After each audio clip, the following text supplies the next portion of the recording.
Terima kasih Bapa untuk semua kebaikan-Mu. Terima kasih untuk setiap tarikan nafas, hembusan nafas. Kami boleh hadir di tempat ini, itu adalah anugerah. Terima kasih Bapa, biar pujian kami, penyembahan kami, kehadiran kami Bapa, menjadi ibadah yang berkenan di hadapan-Mu. Tuhan, beri kami semua hati dan telinga seorang murid. Sembunyikan hamba-Mu di belakang salib-Mu. Bapa, beracaralah lewat bibir lidah hamba, buat kami menangkap dan mengerti setiap bagian kami masing-masing. Kau campur tangan Bapa, biar setiap firman-Mu menjadi daging dalam hidupan kami. Terima kasih Tuhan, kami sambut kebenaran firman Tuhan.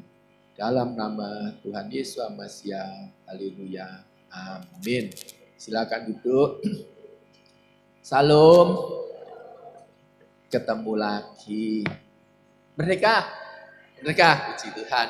Enggak terasa ya, 81 tahun. Enggak terasa juga kalau saya pertama kali ketemu Pak Trisno di John Robert Power. Pertama kali saya ke sana, rambut saya masih putih satu. Enggak tahu sekarang sudah berapa. Sudah banyak, Indonesia juga sudah 81 tahun. Nah, saudara, hari ini kita akan belajar mengenal Tuhan dan hidup di dalamnya. Saudara, berapa tahun sih kita iring Tuhan? Ya, nah, coba sekarang saya tes. Siapa yang mau jawab boleh. Dalam pandangan saudara, Tuhan itu apa? Atau kayak apa itu? Halo? Ada orang? Ada ya? Ada yang mau jawab? Halo? Apa aja? Pasti tidak salah. Pasti tidak benar, pasti tidak salah. Oke? Gembala yang baik. Ada lagi? Ada lagi?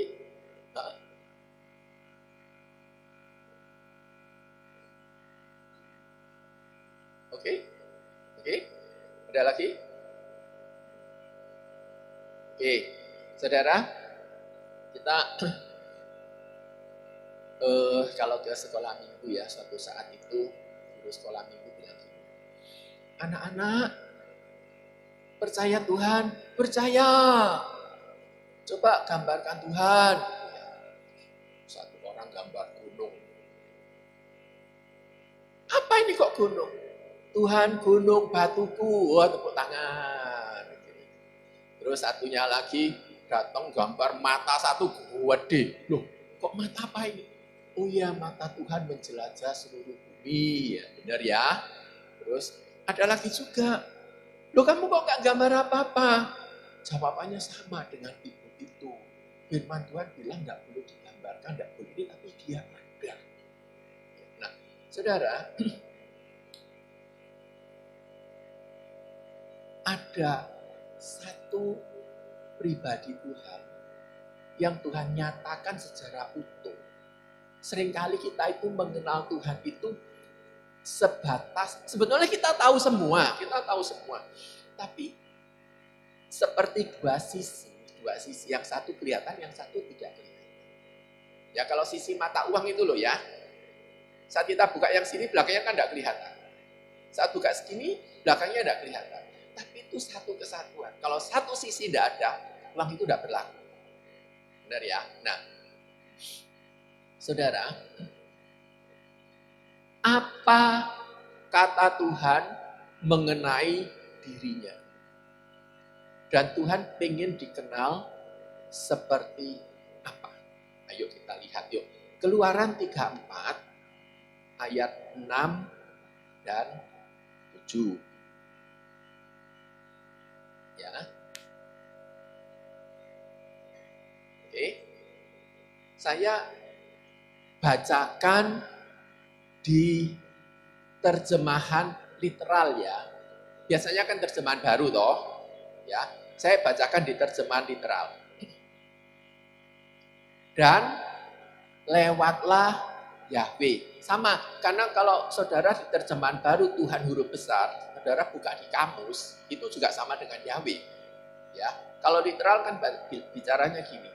Dan lewatnya Yahweh di depannya dan berseru, Yahweh, Yahweh, Elohim yang berbelas kasihan, murah hati, panjang sabar, dan berlimpah kasih serta setianya.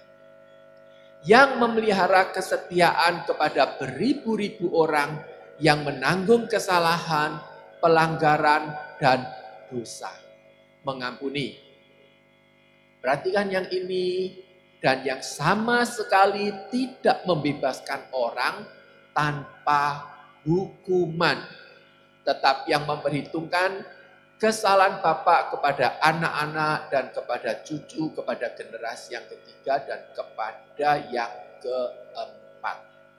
Saudara, ini adalah suara dan pernyataan Tuhan sendiri loh saudara. Jadi satu bangsa ini mendengar secara audible. Secara audible. Tuhan menyatakan dirinya, ya kalau di perjanjian baru kan bilang, berjalanlah Tuhan lewat dari depannya dan bersuruh, Tuhan, Tuhan, Elohim penyayang dan pengasih, panjang sabar, berlimpah kasihnya dan setianya. Ini deklarasi. Tuhan menyatakan ya, yang meneguhkan kasih setianya kepada beribu-ribu orang yang mengampuni kesalahan, pelanggaran dan dosa. Diampuni ya. Tetapi tidaklah sekali-kali membebaskan orang yang bersalah dari hukuman. Yang membalaskan kesalahan bapak kepada anak-anaknya dan cucunya, kepada keturunan yang ketiga dan keempat. Saudara,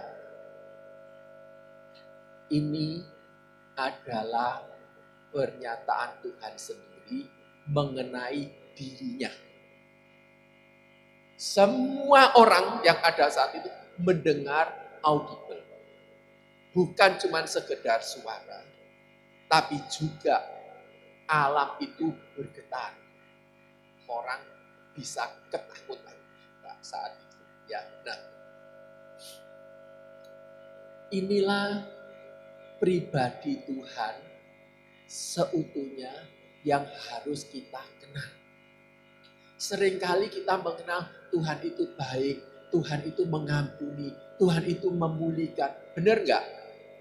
Semuanya benar. Makanya tadi kan saya katakan apapun jawaban saudara pasti benar. Tapi saudara mengenal sepenuhnya atau tidak utuh itu, utuh. Karena yang sering terlewatkan atau kelupaan itu adalah keadilan Tuhan. Tuhan baik, aku sudah bertobat, katanya aku diampuni, kok belum dipulihkan. Nanti dulu, berhadapan dulu dengan keadilan Tuhan, bayar harganya.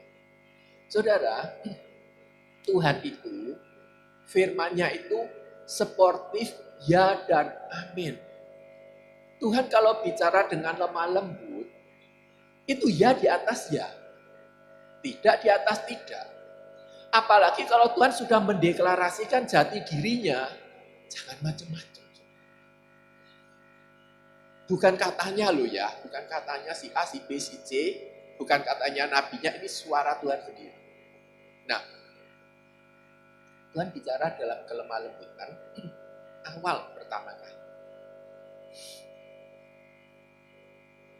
Buah pohon itu jangan kau makan. Lemah lembut toh, beda dengan yang di Keluaran ini.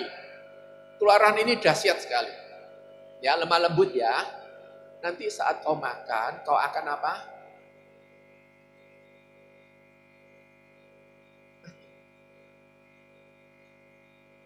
Apa yang dikatakan Tuhan itu ya dan amin. Begitu terjadi pelanggaran, oh iya BEDE lali, DE lupa, wis tak kasih dispensasi. Enggak loh saudara. Sidang ilahi tetap jalan, pembelaan diberikan, keadilan itu berlaku. Diusirlah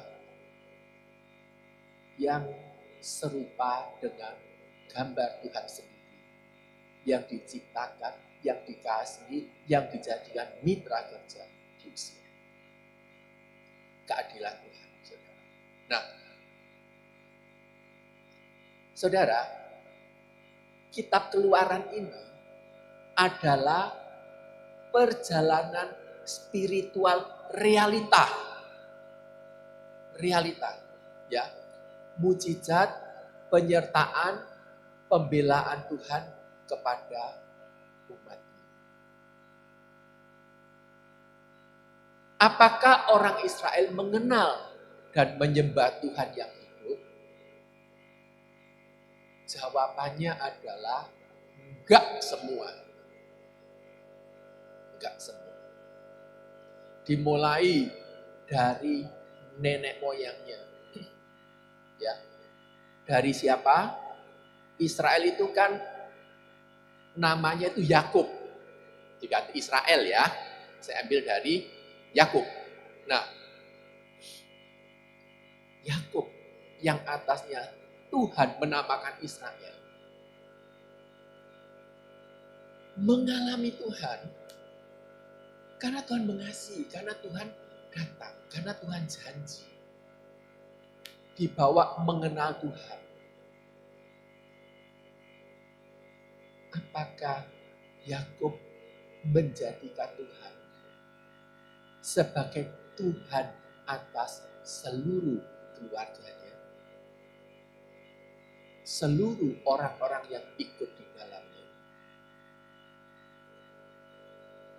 Jawabannya enggak. Perhatikan ya. Kejadian 35.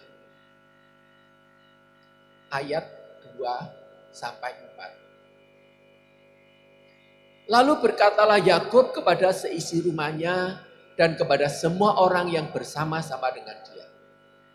Jauhkanlah dewa-dewa asing yang ada di tengah-tengah kamu. Tahirkanlah dirimu dan tukarlah pakaian. Marilah kita bersiap pergi ke Betel. Aku akan membuat mezbah di situ bagi Elohim yang telah menjawab aku pada masa kesesakanku dan yang telah menyertai aku di jalan yang kutempuh. Mereka menyerahkan kepada Yakub segala dewa asing yang dipunyai mereka dan anting-anting yang ada pada telinga mereka. Lalu Yakub menanamnya di bawah pohon besar yang dekat situ. Yakub mengalami Tuhan. Yakub mengenal Tuhan. Tapi Yakub tidak membawa Tuhan itu untuk keluarga dan pengikutnya. Istrinya itu loh bisa mencuri terafin mertuanya. Dan orang-orang yang ada di sana berjalan dengan karepe dewe-dewe. Padahal Yakub punya otoritas. Yakub punya otoritas. Ya, karena dia mau menghadap Tuhan apa? Dia cuma ngomong, kumpulkan semua dewa-dewa asing, tahirkan, dipendem. Tapi dia tidak menjadikan atau membawa Tuhan itu untuk keluarga besar. Demikian juga dengan keluarga Yakub di Kanaan. Apakah setelah menguburkan semua berhala di bawah pohon, kehidupan anak-anak Yakub sungguh-sungguh takut akan Tuhan? Yang nyata-nyata kan adalah Yusuf. Yang lain tidak ada ceritanya. Yang ada ya kelakuannya. Tapi Alkitab mencatat Yusuf disertai Tuhan. Yusuf takut akan Tuhan. Sampai menjadi satu bangsa, Tuhan menyatakan dirinya kepada umat yang dipilih, yang dibawa keluar dari Mesir. Akulah Yahweh. Dengan segala kemurahan hatinya, kebaikannya, penyertaannya, mengampuni, mengasihi, hati-hati dengan segala keadilannya. Tidak akan pernah bisa meleset Karena yang berbicara itu adalah Tuhan sendiri. Saudara, coba kita renungkan ya. Ada banyak kali anak-anak Tuhan itu berbuat salah, bertobat, dan sungguh-sungguh bertobat. Tapi setelah itu mengeluh. Aku bertobat kok belum ada pemulihan. Aku sudah bertobat kok rasanya Tuhan mengabaikan pertobatan. Enggak seperti itu. Segala sesuatunya itu harus ada urusannya itu tuntas dan genap. Pengampunan, Tuhan mengampuni. Hasil perbuatan ada harga yang harus dibayar. Itu sportif ya. Nah, banyak orang meremehkan jati diri Tuhan. Dan itu sudah dimulai sejak masa purba.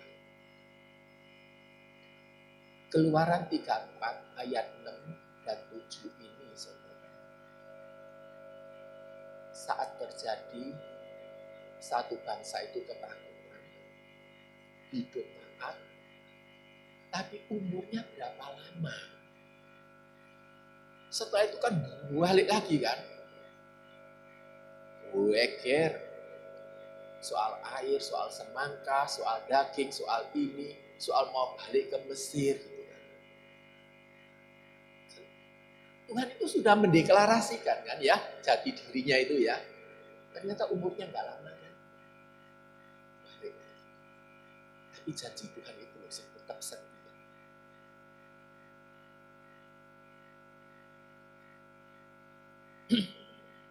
Nah, kita akan belajar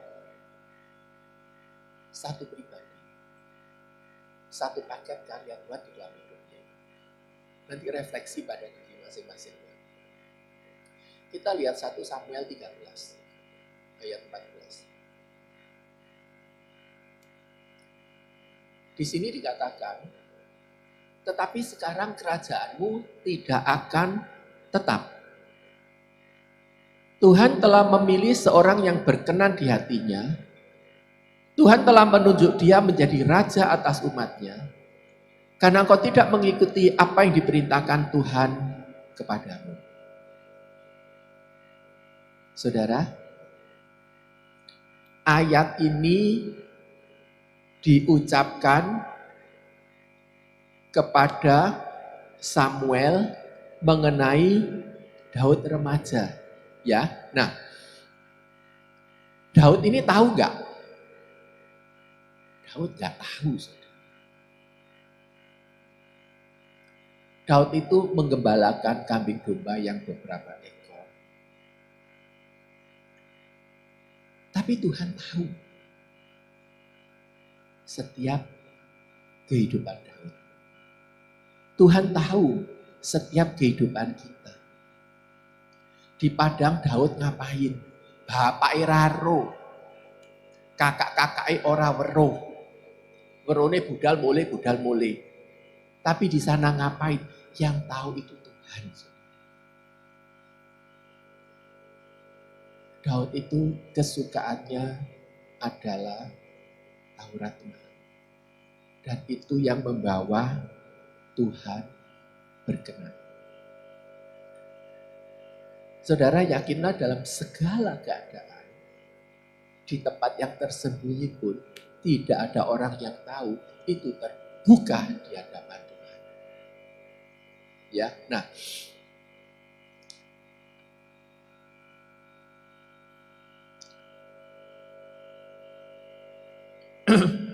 saudara, Samuel pun ragu-ragu dengan Daud. Tapi Tuhan bicara orang yang berkenan. Orang yang berkenan itu yang bagaimana? Coba lihat, kalau saudara lihat Mazmur, sitir aja semua Mazmur Daud yang tulisannya Daud. kesukaannya Daud itu adalah Taurat Tuhan. Merenungkannya siang dan malam. Dan kalau kita sungguh-sungguh, firman itu menjadi daging dalam kehidupan kita. Itu membawa kita selangkah demi selangkah, itu gak sembrono. Bandingkan dengan satu bangsa ini tadi, yang sudah Tuhan lewat dengan mujizatnya, dengan kedahsyatannya, dengan segalanya, mereka takut. Wis, Musa, engkau aja yang menghadap Tuhan, jangan kami, nanti kami mati. Ya kan? Kelihatannya kan takut, tapi mati karena apa? Gak bisa diatur. Gak mengerti akan jati diri Tuhan. Ngelawan Tuhan terus. Daud tidak ada atau belum ada saat di Keluaran. Tapi Taurat Tuhan yang menjadi bagian daripada Daud. Itu yang menjadi daging yang membawa Daud sehingga Tuhan berkenan. Kalau dikatakan Taurat, memang ya Taurat.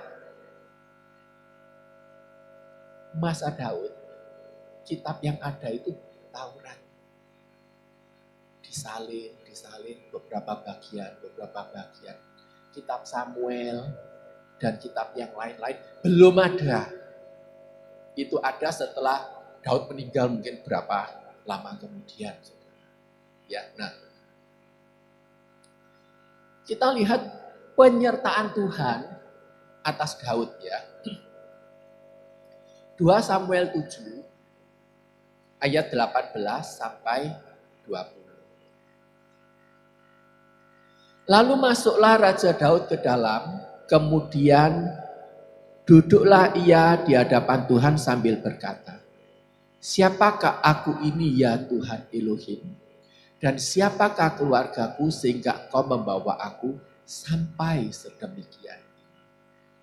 Dan hal ini masih kurang di matamu, ya Tuhan Elohim. Sebab itu Engkau telah berfirman juga tentang keluarga hamba-Mu ini dalam masa yang masih jauh dan telah memperlihatkan kepadaku serentetan manusia yang akan datang, ya Tuhan Elohim.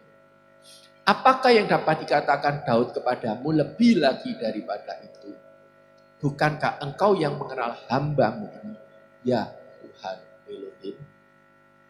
Ucapan syukur Daud. Daud yang melekat, yang merenungkan Taurat itu. Daud merasakan apa yang dikatakan Tuhan di Keluaran itu. Daud menikmati loh saudara. Berlimpah kasih setianya, turun-temurun, menjaga dan sebagainya. Itu Daud menikmati. Makanya Daud itu masuk di hadapan Tuhan.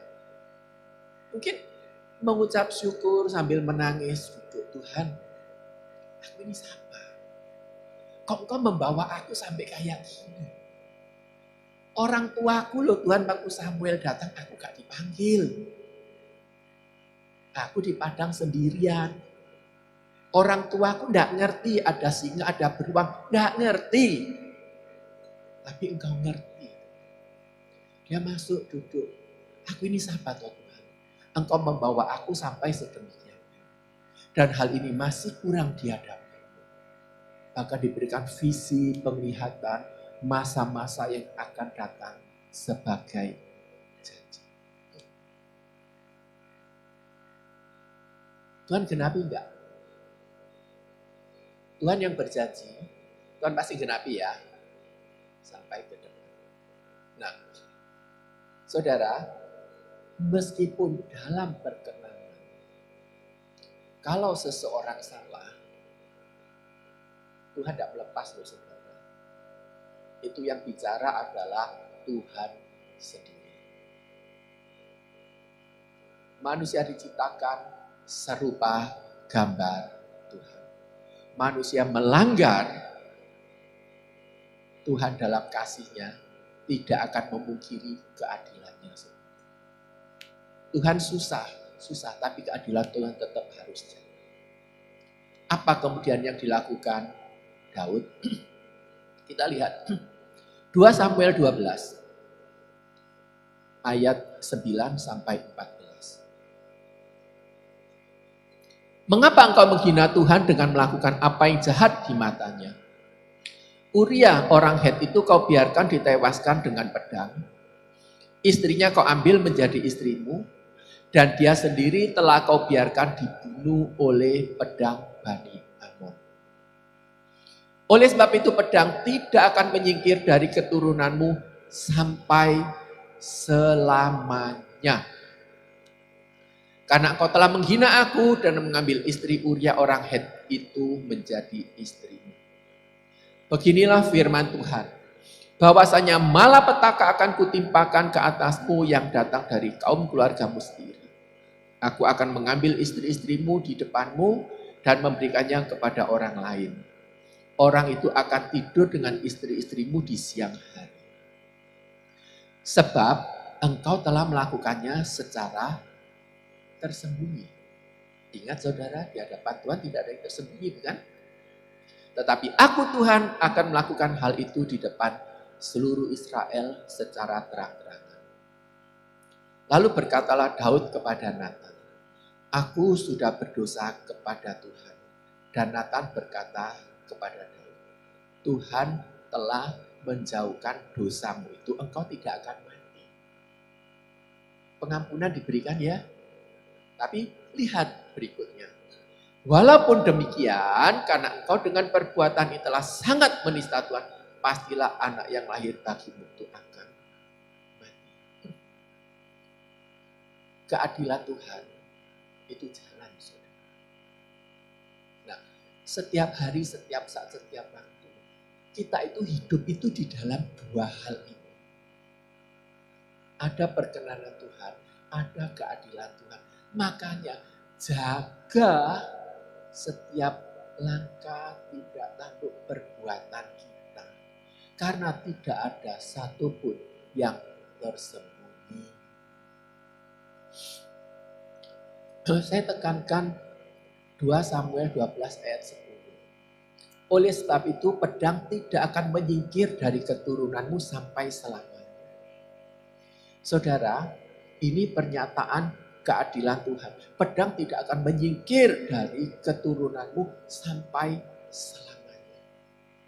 Saudara sadar atau tidak? Karena perbuatan manusia ini sesungguhnya Tuhan sendiri loh yang menanggung.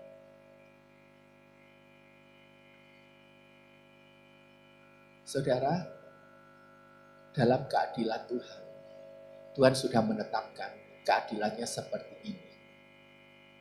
Pedang tidak akan menyingkir dari keturunanmu sampai selamanya. Siapa anak Daud yang terakhir yang menebus dosa? Tuhan Yesus. Ditombak kan? Sudah mati loh ditombak.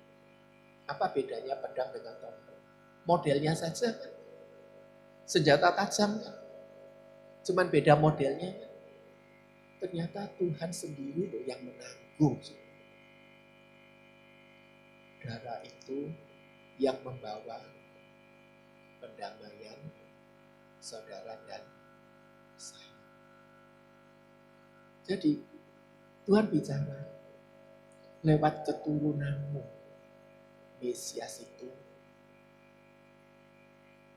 diambil lewat keturunan Daud. Tapi Tuhan juga sportif. Tuhan sendiri juga nanggung. Mesias itu juga tidak tersingkir dari pedang, dari tombak. Makanya Yesaya 53 ayat 45 dikatakan, tapi sesungguhnya penyakit kita lah yang ditanggung dan kesengsaraan kita yang dipikulnya. Padahal kita mengira dia kena tulah, dipukul dan ditindas Elohim. Tapi dia tertikam oleh karena pemberontakan kita. Dia diremukkan oleh karena kejahatan kita. Ganjaran yang mendatangkan keselamatan bagi kita ditimpakan kepadanya. Dan oleh bilur-bilurnya kita menjadi sembuh. Tombak yang terakhir sebelumnya dihajar. Pendamaian itu dimulai dari Getsemani saat doa, darah, keringat bercampur darah itu menetes. Itu sudah mulai mengadakan pendamaian, saudara. Sampai berakhir di kayu salib.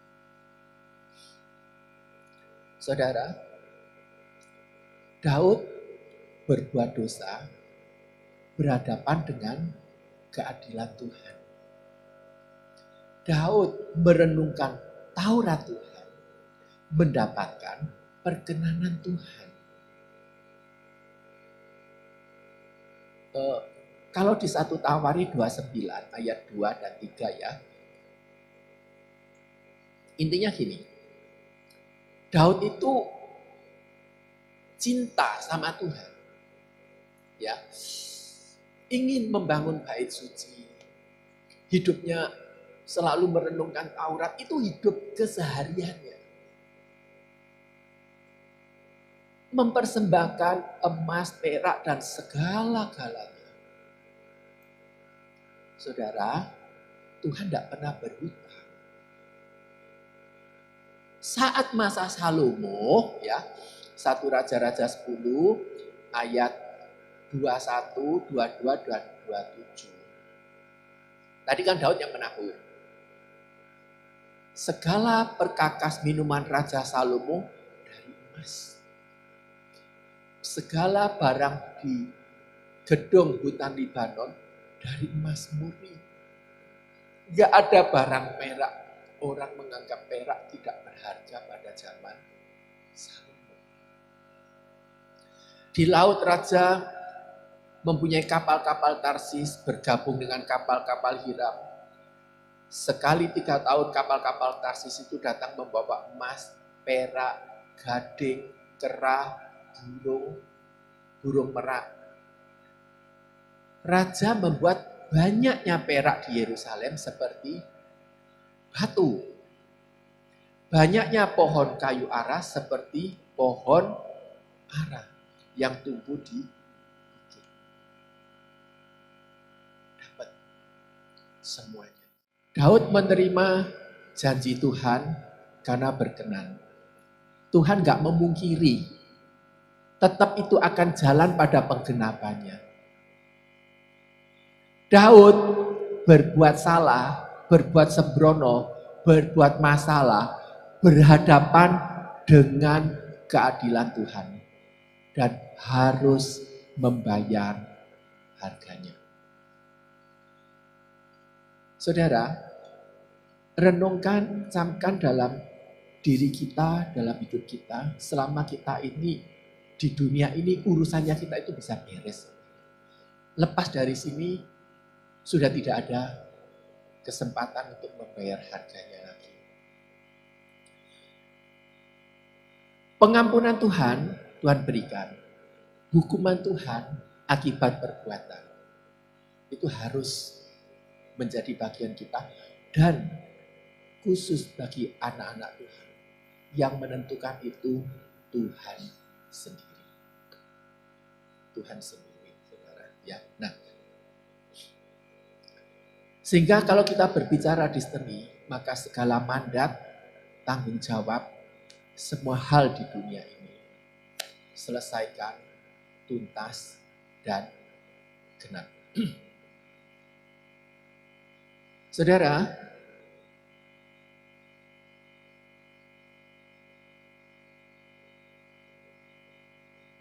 Daud mendapat pengampunan Tuhan, tapi Daud berhadapan dengan keadilan Tuhan. Dan Daud sendiri yang mengatakan anak domba itu harus dibayar 4 kali. 4 anak domba. Saudara, gini, kalau kita itu peka Daud ini kan pakai orang. Saat kita sudah minta ampun, saat kita sudah bertobat, masih ada hal, yaitu keadilan Tuhan yang harus kita jalani. Jalani dengan minta kekuatan dari Tuhan, sehingga kita bisa menyelesaikannya itu seperti yang Tuhan mau.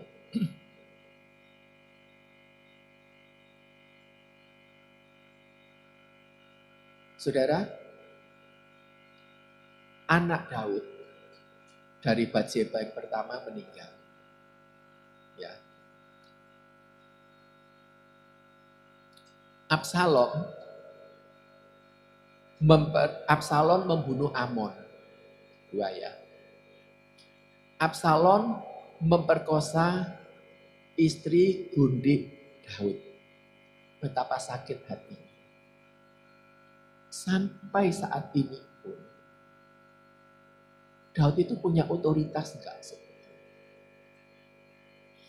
Kenapa Daud tidak berbuat apa? Dia mengerti gitu loh. Apa yang menjadi bagiannya yang harus dijalani. Saudara, tidak ada yang sakit seperti yang dirasakan sakitnya Daud, saudara. Kalau engkau punya anak tiri, engkau diperkosa anak tirimu, suamimu diam saja. Piye? Kalau engkau punya anak punya banyak istri, salah satu anakmu memperkosa istrimu, ya opo rasanya sakitnya? Kita bisa bilang bejat, bisa bilang ini, bisa bilang itu. Itu Daud harus bayar harganya. Karena Tuhan sudah mengatakan, engkau melakukan di tempat tersembunyi. Aku akan melakukan terang-terangan. Daud itu ngerti, oh ini bagian yang menjadi itu heboh nasional loh saudara. Kenapa saya katakan heboh nasional? Lah buktinya sampai sekarang masih dicatat kok. Benar nggak? Ya kan? Kenapa kok nggak di-delete? Berita nasional.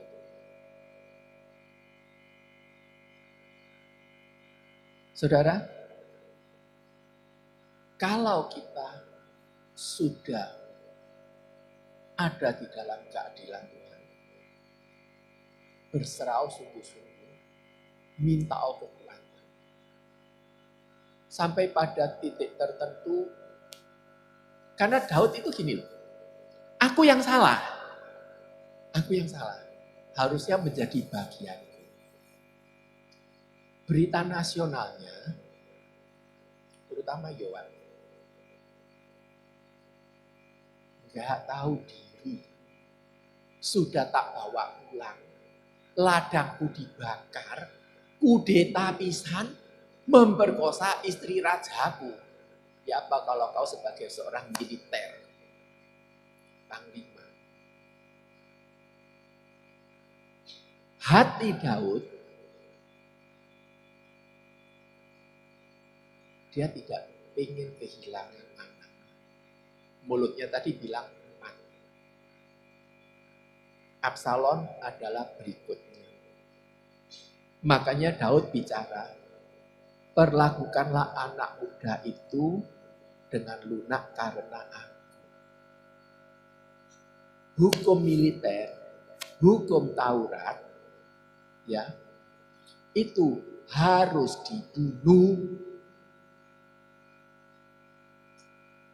Makanya Absalom dibunuh Yohan. Karena itu Daud kan menangis kan, melolong kan, mengerang. Anakku Absalom, kok enggak aku aja yang mati menggantikan. Apa yang terjadi? Militernya goncang, rakyatnya goncang. Saudara, kita itu kehidupan ini domino ya, gambarannya domino. Apa yang sudah kau keluarkan, itu ngefek di mana-mana. Pernyataan daripada Daud, Absalom anakku, dominonya kemana? Bawa besi. Militernya itu bisa dibawa lebih loyalitas. Maka dia katakan, kalau engkau tidak berbalik dari keadaan ini, kau sudah mempermalukan, percayalah. Dua pengancam. Saudara, coba renungkan dalam pengiringan pelayanan kita kepada Tuhan. Setiap kita pasti berhadapan dengan keadilan Tuhan. Meskipun tidak ada orang yang melihat. Suatu saat saya pertama kali bisa bawa mobil di Malang. Punya SIM tapi lupa bawa. Nyerempet 2 motor. Tiba bareng. Saya, banyak orang semburat, saya turun. Kok gak ada yang lihat. Naik lagi cepat-cepat lari saudara. Lolos, aman. Ada sopir saya. Kelihatannya aman saudara. Saya punya mobil pertama kali. Ditabrak orang dari belakang. Bruak! Sekali. Saya nyerempetnya kan 2 ya. Beberapa lama setelah itu, saya dapat mobil baru dari kantor. Tabrak lagi dari belakang. Brak! Kenapa kok kejadiannya saat itu? Karena sebelumnya saya nggak punya. Ini keadilan saudara. Nah, kemudian ada lagi seorang eksekutif. Hamba Tuhan. Pelayanan. Ngerti kebenaran firman. Dia berbuat curang saudara. Dia berbuat curang di perusahaannya. Dia bertobat. Dia bertanggung jawab. Kendaraannya, aset-asetnya dijual. Tanggung jawab ya. Dan dia harus masuk penjara. Dijalani. Urusannya dengan keadilan Tuhan sudah selesai belum? Ternyata belum. Dia mencurangi. Dia sendiri dicurangi. Dia sudah bertobat gak? Sudah bertobat. Sekarang dia malah kontrak. Dia bertobat. Ya. Sampai dia mengeluh. Jadi dia nyurangin orang kayak apa, saya tidak perlu cerita. Tapi yang dia dicurangi ini, saya cerita. Keluar dari penjara, ingin memulai segala usaha yang baru, kenal orang, nggak tahu di dalam penjara atau dikenalkan bagaimana bisnis telur. Oh ada restoran kirim telur, kirimin di sana ya. Ya, dia ngirim ke sana, yang pesan nggak ada. Ditelepon ke, nggak apa-apa, turun noai di sana, aku sudah hubungi, nanti sebentar lagi diangkut masuk. Oh iya ya, turun ya, turun. Setelah itu dia pergi, ya wis nanti tak transfer, nggak ditransfer. Setelah itu datang lagi kan ke restonya kan, Pak, telurku kok gak mbok bayar? Telur apa? Aku enggak pesen. Loh tak turun loh itu. Oh iya, itu ada orang yang bilang titip di sana sebentar setelah Bapak pergi, mobil lain datang ngangkut. Loh, bisa seperti itu loh. Sampai hari ini keberadaannya itu masih belum dipulihkan sepenuhnya. Tapi Tuhan menyertai. Keluarganya tetap utuh. Istrinya tetap support. Itu kan karena kebaikan Tuhan. Sehingga kalau kita ada berhadapan dengan keadilan Tuhan pun, rela diri kita. Karena kita memang salah. Karena Tuhan dengan kita, itu ada hitung-hitungan sendiri. Kalau kita mau bicara, Tuhan rumahku wis tak jual. Mobilku wis tak jual. Ini wis tak ganti rugi. Aku sudah di penjara. Iya nak aku ngerti. Tapi masih ada yang kurang. Dan hitung-hitungan Tuhan berbeda dengan hitung-hitungan manusia. Saya dalam kebenaran dengan gagah perkasa gembosi mobil orang di depan pintu. Wis gak ono hukumnya orang parkir di depan pintu itu benar, saudara. Semua orang bilang, wis, ya wis Pak Cekno kapok. Gak lama saudara, seminggu kemudian mobil saya brodol bannya saudara. 2 kali malah aduh ngeban sendirian, sengsara saya saudara. Hitung-hitungan Tuhan dengan hitung-hitungan manusia berbeda saudara. Makanya katakan, apapun yang tersembunyi di hadapan Tuhan itu terbuka. Jangan hidup sembunyi. Biar perkenanan demi perkenanan Tuhan itu yang menjadi bagian kita. Kalau memang kita ada pernah tersandung, ada salah, mintalah kekuatan yang daripada Tuhan. Sehingga kita itu tidak memberikan efek domino yang fatal di sekeliling kita, saudara. Nah, saudara, kita lihat dari sisi Tuhan. Kita lihat dari sisi Tuhan. Ratapan 3 ayat 33. Karena tidak dengan rela hati, ia menindas dan merisaukan anak-anak manusia. Tuhan sendiri gak kesenengan untuk menghajar anak-anaknya. Karena Tuhan itu mengasihi. Tuhan ingin membawa dari satu kemuliaan kepada kemuliaan yang lain. Tapi karena gak bisa diatur, maka memang harus dimasukkan dalam keadilan Tuhan. Ini bicara apa? 70 tahun satu bangsa menjalani keadilan Tuhan. Bagaimana respon kita, saudara? Percayalah, Tuhan itu baik. Bahwasanya sampai selama-lamanya kasih setia. Dalam yang tidak enak pun kita berhadapan dengan keadilan Tuhan. Itu tetap enak. Karena kalau enggak kita menjadi anak-anak gampang. Ya, nah, Ratapan 3 ayat 27. Adalah baik bagi seorang pria memikul kuk pada masa mudanya. Wis hidup kok di dalam kehendak Tuhan. Karena kuk yang kupasang adalah enak dan bebanku pun adalah ringan. Kata Tuhan, kalau Tuhan sudah bicara ringan, maka jangan ngeyel ya. Bisa nangkep? Ya nangkep ya. Yang bilang ringan siapa? Yang bilang berat?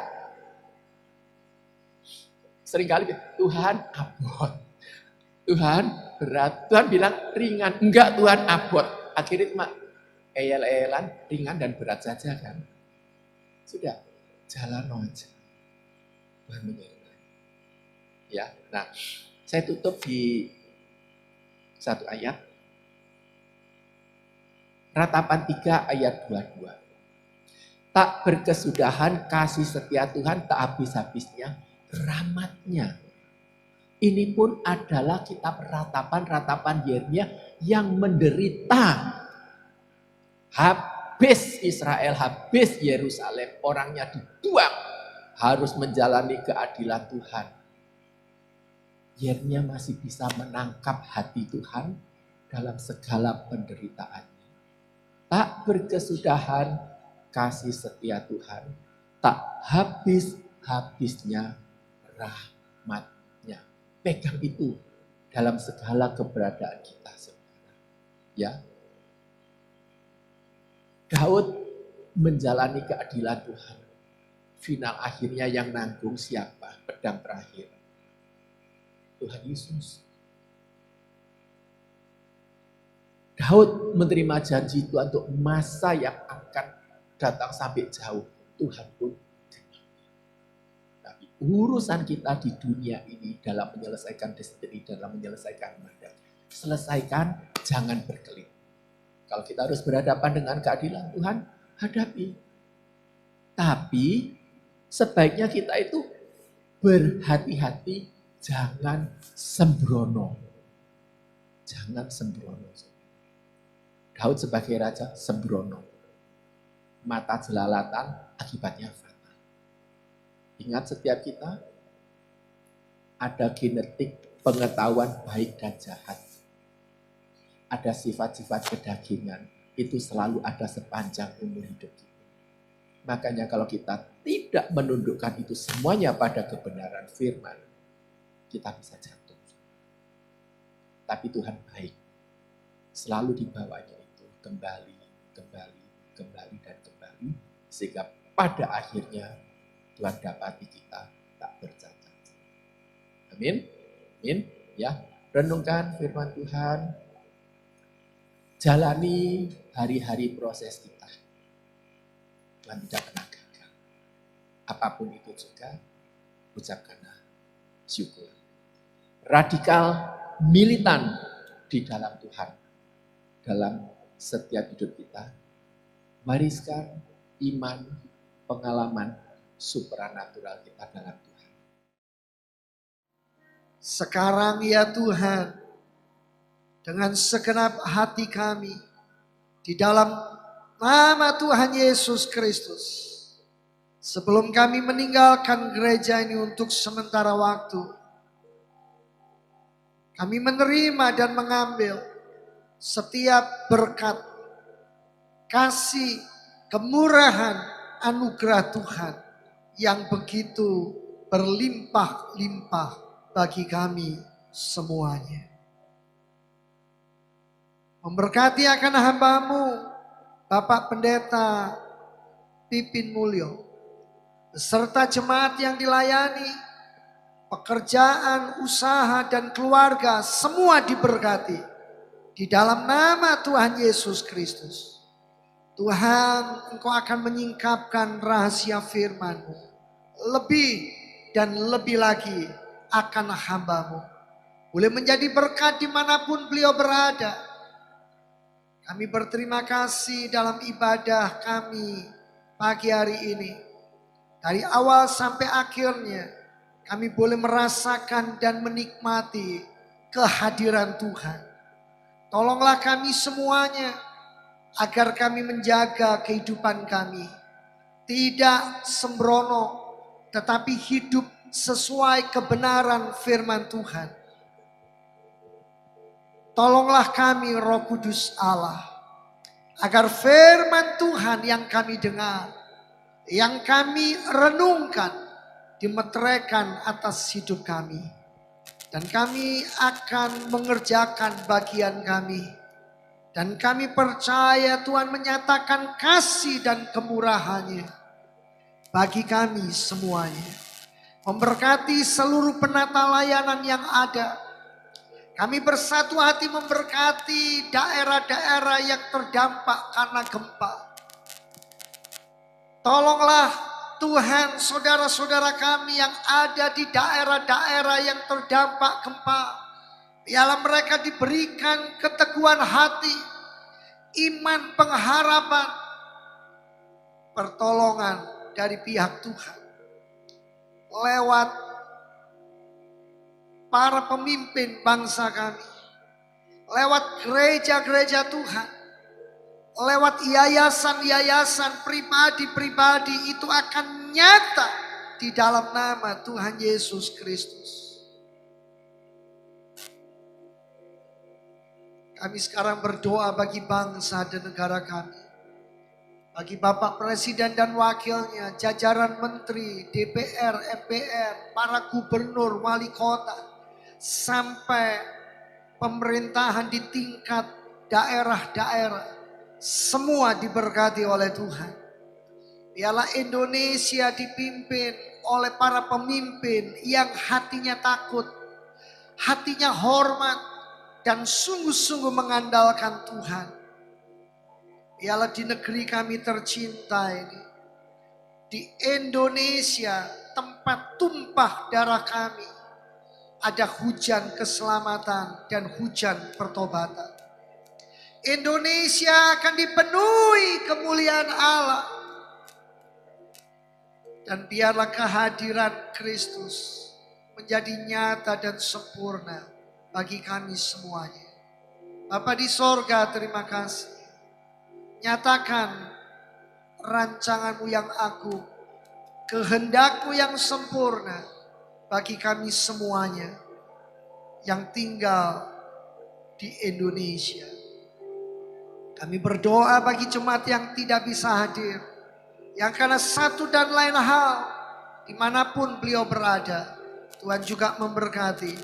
Tuhan membukakan jalan, Tuhan menyatakan yang terbaik. Bapa, terima kasih buat segala belas kasihan, buat segala kemurahan dan kebajikan Tuhan. Kami juga menyerahkan semua partner-partner pelayanan, dimanapun beliau berada. Biarlah tangan belas kasihan Tuhan menjangkau, menyertai, dan memimpin semuanya. Di dalam nama Tuhan Yesus Kristus. Mari jemaat yang dikasihi Tuhan, angkatlah sekarang kedua belah tangan. Arahkan pandanganmu kepada sorga.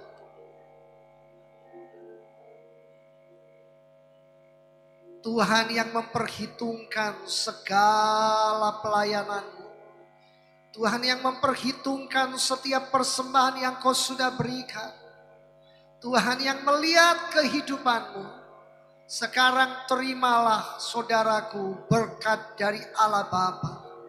Cinta kasih kemurahan Tuhan Yesus Kristus di dalam persekutuan Allah Roh Kudus akan menyertai dan memimpin kehidupanmu sekarang, bahkan sampai selama-lamanya. Pulanglah, terimalah berkatnya, dan jadilah engkau berkat dalam nama Tuhan Yesus Kristus. Puji Tuhan. Amin.